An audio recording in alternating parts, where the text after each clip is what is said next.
आज की कहानी उत्तर प्रदेश के पीलीभीत से है। पीलीभीत में एक इलाका है, जहानाबाद इलाका।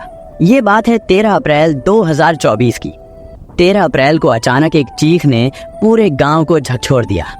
लोग उस चीख की दिशा में दौड़ पड़े और जब तक कुछ समझ में आता, घर के अंदर से जोर जोर से रोने की आवाजें सुनाई देने लगीं। जब गांव के लोग घर के अंदर पहुंचे तो उनकी आंखों के सामने एक ऐसा दृश्य था जिसने हर किसी को सन्न कर दिया। सामने 16 साल की लड़की शीरी की लाश पड़ी थी और उसके दादा दादी पास में दहाड़े मारकर रो रहे थे। पूरा दिन इसी सदमे में बीत गया और अगले दिन शीरी की लाश को गांव के कब्रिस्तान में दफन कर दिया गया। कोई नहीं जानता था कि उसकी मौत कैसे हुई। गांव में एक अजीब सा सन्नाटा छा गया था। हर घर इस दुखद घटना से हैरान था, लेकिन कोई खुलकर कुछ बोलने को तैयार नहीं था। शीरी के माँ बाप उस वक्त नेपाल में थे, जहां वे एक भट्टे पर मजदूरी करने गए थे। जब उन्हें अपनी बेटी की मौत की खबर मिली तो वे तुरंत गांव लौटे, लेकिन तब तक उनकी बेटी को दफनाया जा चुका था। शीरी की मौत एक रहस्य बन चुकी थी और गांव में बस अफवाहों का दौर चल रहा था। फिर एक दिन शीरी की माँ को उसका मोबाइल मिला। इस मोबाइल ने वह भयानक सच्चाई उजागर कर दी।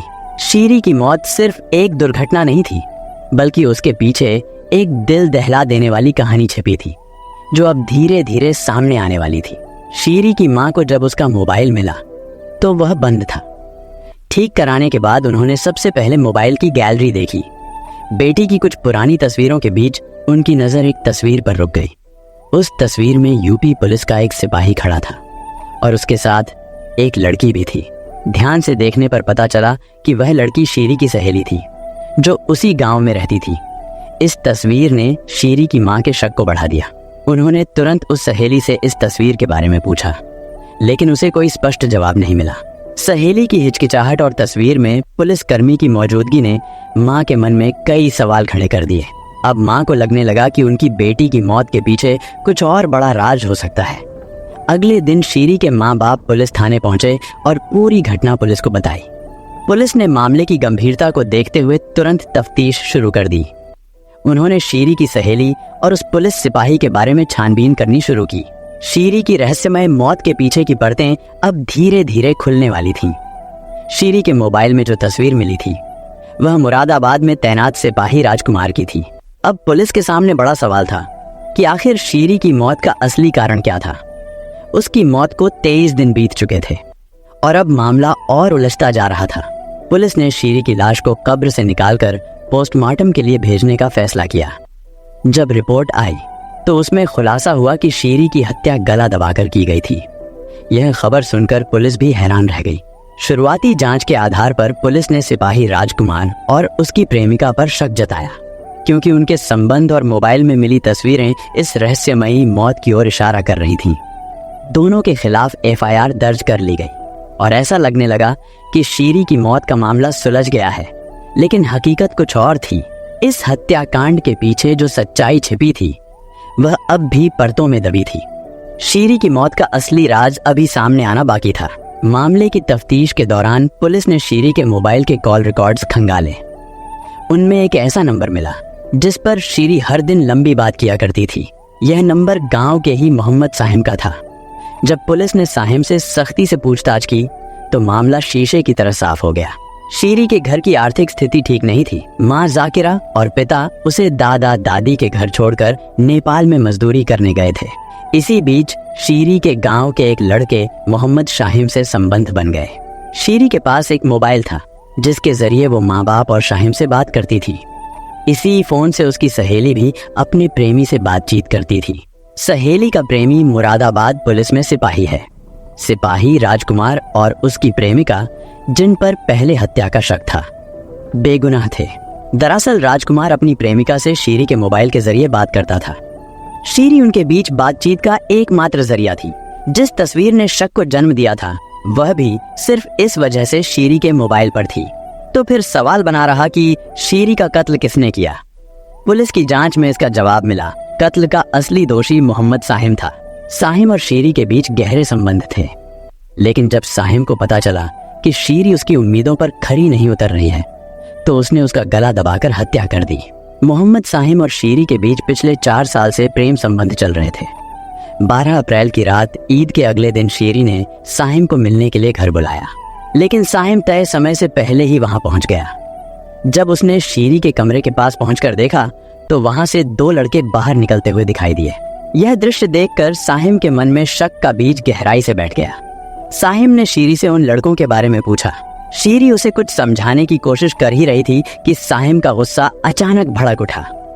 उसने एक हाथ से शीरी का मुंह दबा दिया और दूसरे हाथ से उसका गला दबने से शीरी की आंखें बाहर आने लगीं।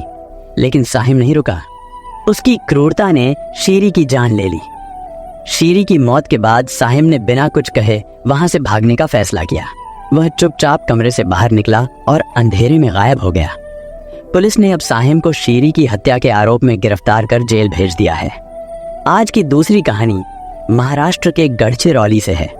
गढ़चिरौली जिले के अहेरी तहसील के महागांव के घर में कुंभारे परिवार रहता था।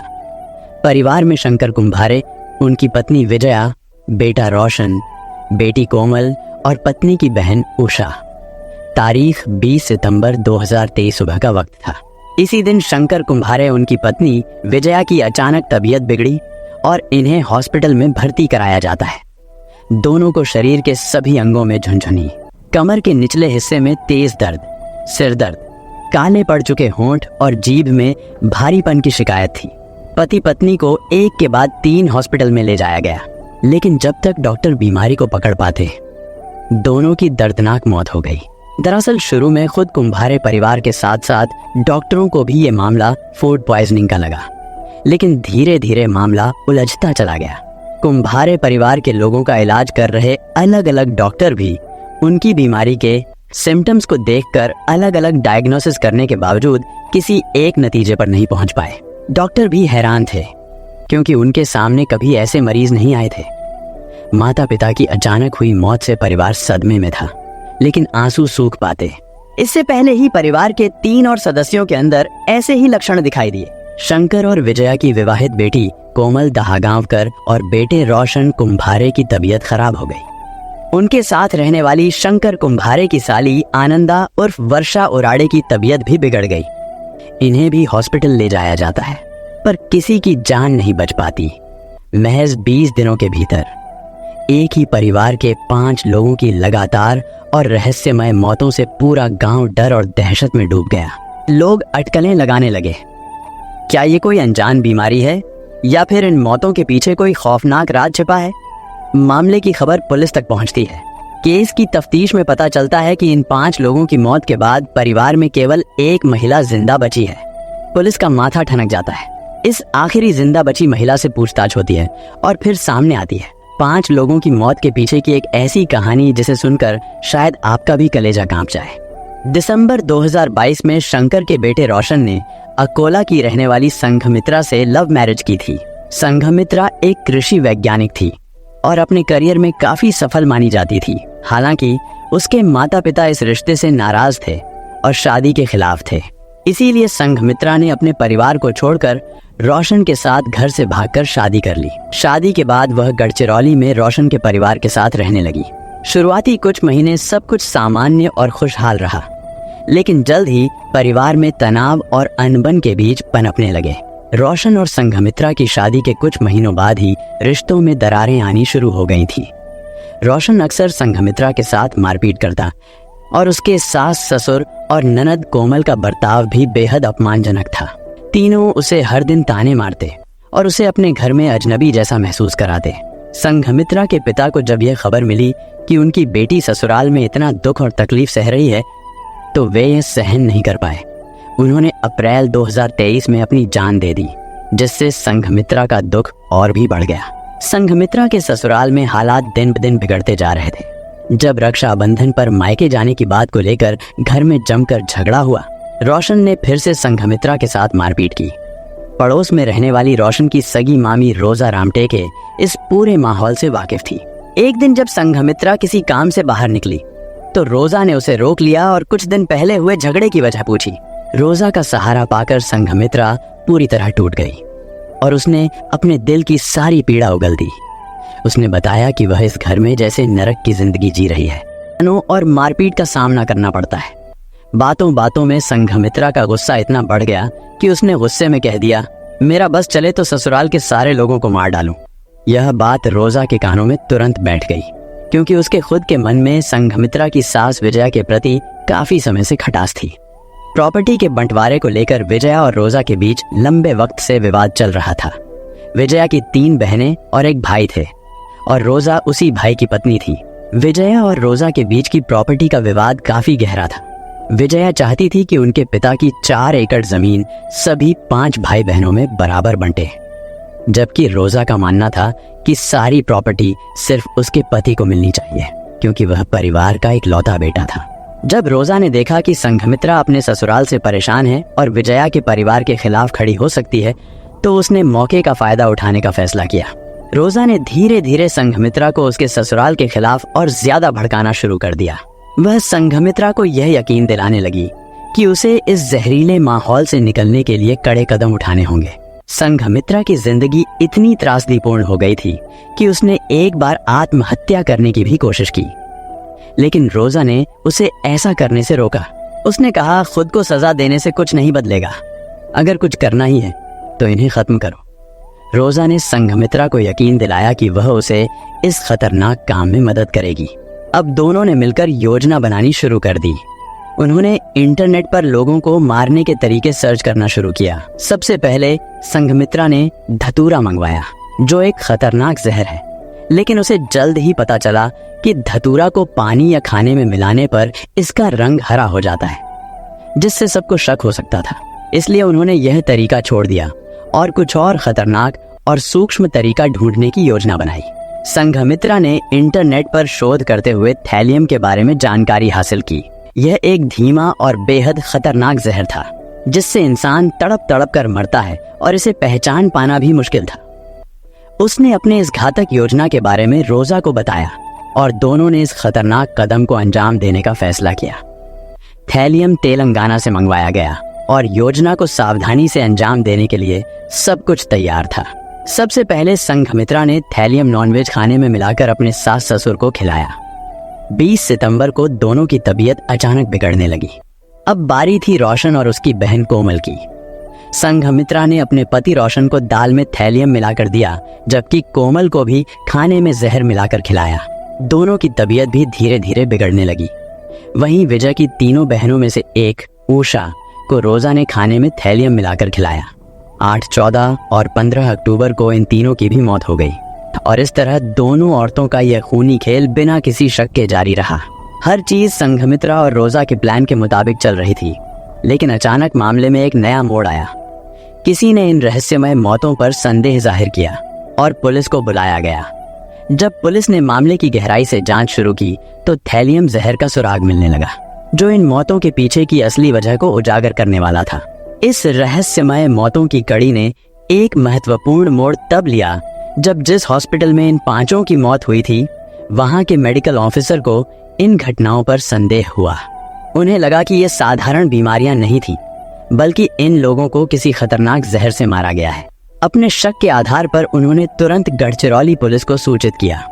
पुलिस ने तुरंत कार्रवाई करते हुए संघमित्रा को हिरासत में लिया। शुरुआत में संघमित्रा ने इस हत्याकांड में अपना हाथ होने से साफ इनकार कर दिया, लेकिन जब पुलिस ने सख्ती से पूछताछ की तो वह आखिरकार टूट गई और अपना गुनाह कबूल कर लिया।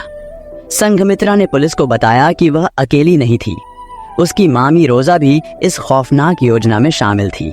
पुलिस की जांच में यह भी सामने आया कि संघमित्रा और रोजा ने सिर्फ परिवार के सदस्यों को ही नहीं, बल्कि परिवार के ड्राइवर सहित 3 अन्य लोगों को भी खाने में थैलियम मिलाकर मारने की कोशिश की थी। हालांकि किस्मत से ये तीनों जहर के असर से बच गए। संघमित्रा और रोजा को गिरफ्तार कर उनके खिलाफ संबंधित धाराओं में केस दर्ज किया गया और दोनों को जेल भेज दिया गया। इस जघन्य अपराध ने पूरे गांव को स्तब्ध कर दिया और यह मामला एक उदाहरण बन गया कि कैसे व्यक्तिगत कड़वाहट और पारिवारिक झगड़े जानलेवा परिणाम तक पहुंच सकते हैं।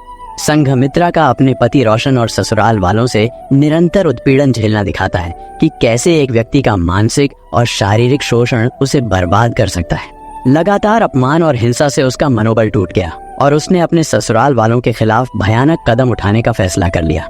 यह बताता है कि घरेलू हिंसा और अत्याचार से किसी की सोच को कितना गलत दिशा में मोड़ा जा सकता है।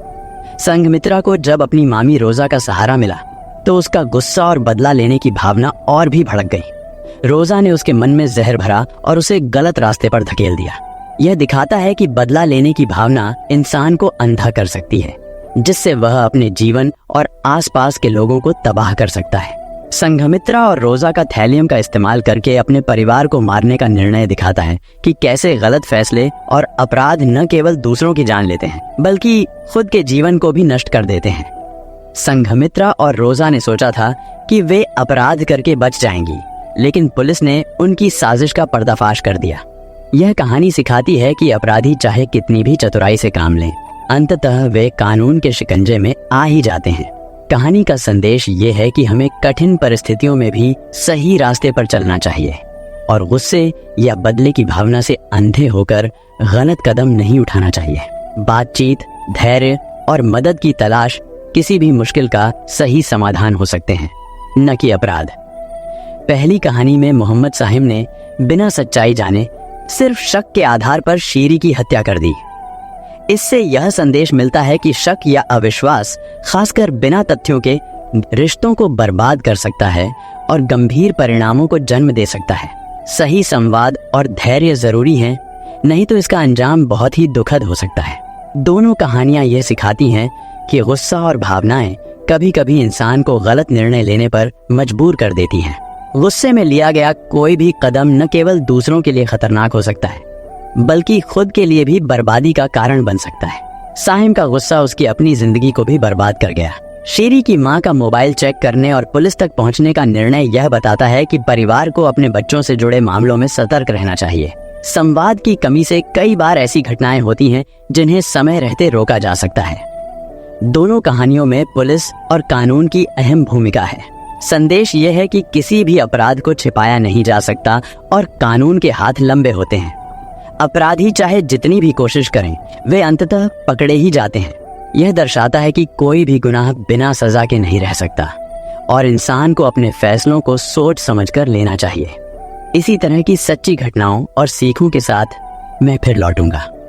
तब तक के लिए सुरक्षित रहे, सतर्क रहे और ध्यान रखें कि किसी भी संदिग्ध स्थिति में सही कदम उठाना कितना जरूरी है।